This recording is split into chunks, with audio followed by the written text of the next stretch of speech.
আমার সপ্তমীর থালি রেডি হয়ে গেছে।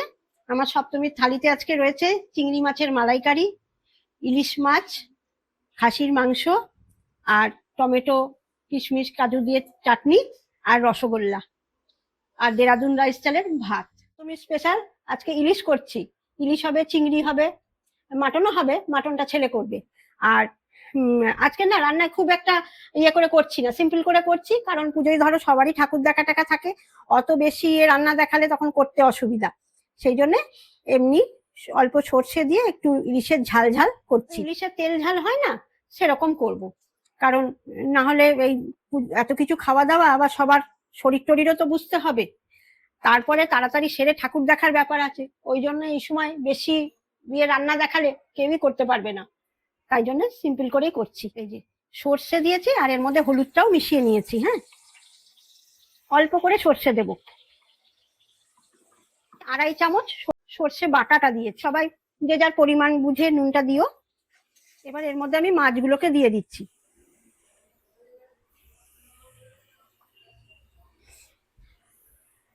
মাছের তো সব রান্নায় টেস্টি হয়, সেই জন্য আজকে এইভাবেই দেখিয়ে দিলাম।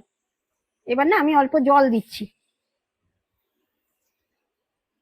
অল্প জল দিলাম, কাঁচা সর্ষের তেল দিয়ে দিচ্ছি, কটা কাঁচা লঙ্কা এর মধ্যে দিয়ে দিচ্ছি ফাটিয়ে। হ্যাঁ, আজকে আমি তোমাদের সামনে হাউস কোট পরে এসেছি বলে কেউ কিছু বলো না, খুব গরম লাগছে গো, তাই জন্য আজকে আর শাড়িটা পরতে পারলাম না। তাছাড়া তোমাদের পুজোর রান্না দেখাচ্ছি বলে আমি একটা করে ভালো শাড়ি পরে দেখানোর চেষ্টা করছি, কিন্তু আজকে আর পারছি না। তারপরে আবার মাছ মাংস সব রান্না করবো, তো ভালো শাড়ি বের করলে সেগুলো আবার কাচো তোলো, অনেক হ্যাঙ্গাম। পরে একটা পরছি, যখন হয়ে যায় এটা ঝোলটা মানে শুকনো শুকনো হবে, হয়ে গেলেই নামিয়ে ফেলবে। দেখো ইলিশ মাছটা তৈরি হয়ে গেছে, এবার আমি নামিয়ে ফেলবো। চিংড়ি মাছের মালাইকারিটা যে করবো না, এটাই আজকে পেঁয়াজ রসুন দেবো না। আমার শাশুড়ি মা যেভাবে করতেন আমি সেইভাবেই করব। আজকে এতে পেঁয়াজ রসুন আমি দেবো না। তার জন্য আমি এই যে সর্ষে তো বেটে নিয়েছি, আর এর মধ্যে আমি নারকোল, পোস্ত আর টক দই একসাথে দিয়ে এটা মিক্সটা করে কাঁচা লঙ্কা দিয়েছি, আর এর মধ্যে একটু আদা বাটা দেবো, ব্যাস হয়ে যাবে। তাহলে আমি চিংড়িগুলো অল্প ভেজে নেবো।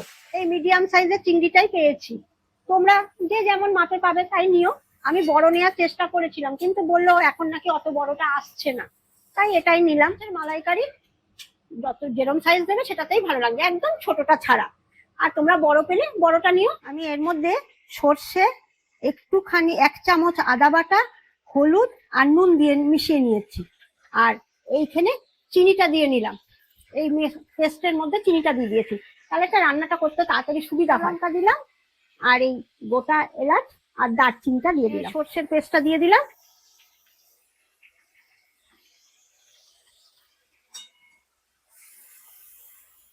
আর এইবারে এই পেস্টটা দিয়ে দিলাম।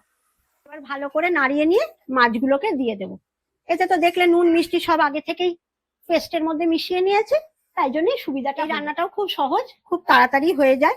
এই রান্নাটা আমার শাশুড়ি মা করতেন, তোমরা একবার করে দেখো, তোমাদের খুব ভাল লাগবে। মধ্যে আমি মাছগুলোকে দিয়ে দিচ্ছি, এই যে নাড়িয়ে নিলাম। এবার সামান্য একটু জল দেবো, দিয়ে ফুটিয়ে নামিয়ে নেবো, বেশিক্ষণ লাগবে। রান্না হয়ে গেছে, আমি এর মধ্যে অল্প গরম মশলা দিলাম, অল্প ঘি দিলাম, ব্যাস রান্না শেষ। শেষ হয়ে গেল। এবার আমি মাটনের সব গুছিয়ে দিই, ছেলে করবে। তোমাদের আমি রেসিপিটা একটু দেখিয়ে দেবো। ও সামনে আসবে না, ওর খুব লাজুক, ওর এমনি কড়াই থেকে দেখিয়ে দেবো। এবার মাংসটা রান্না করার পালা। খাসির মাংসটাকে ভালো করে ধুয়ে নিয়ে সর্ষের তেল দিতে হবে, আর সাথে দিতে হবে 3-4 চামচ মতন টক দই। মাংসটাকে ভালো করে একটু মাখিয়ে নিতে হবে, ম্যারিনেট করে নিতে হবে আর কি। দিতে হবে হলুদ গুঁড়ো, কাশ্মীরি লঙ্কার গুঁড়ো, টমেটো কুচি। এখানে ওই 2খানা মতন টমেটো কুচি করে দেওয়া হয়েছে। ভালো করে এবার হাত দিয়ে মাখিয়ে নিতে হবে। তার আগে দিতে হবে একটু পরিমাণ মতো নুন, তারপরে ভালো করে হাত দিয়ে মাখিয়ে নিতে হবে। যা যা মশলা দেওয়া হলো সব দিয়ে ভালো করে মাংসটাকে মাখিয়ে নিতে হবে। মাখিয়ে নিয়ে এটাকে সিটি দেওয়া হবে। মাংসটা খুবই সুন্দর নরম রয়েছে, তাই বেশি সিটি দিতে লাগবে না। এই যে ঢাকনির মুখটাকে বন্ধ করে গ্যাস জ্বালিয়ে এবার এটাকে সিটি দিতে হবে। ওই 3-4টে মতো সিটি দিলেই হবে। যতক্ষণে সিটি দেওয়া হচ্ছে ততক্ষণে আমরা কড়াইয়ে একটু সর্ষের তেল দিয়ে আলুগুলোকে ভেজে নেব। আলুগুলো ভালো করে ভেজে নিতে হবে। এখানে ওই 4টে মতন আলু দেওয়া হয়েছে, 4-5টা মতন আলু আছে আর কি।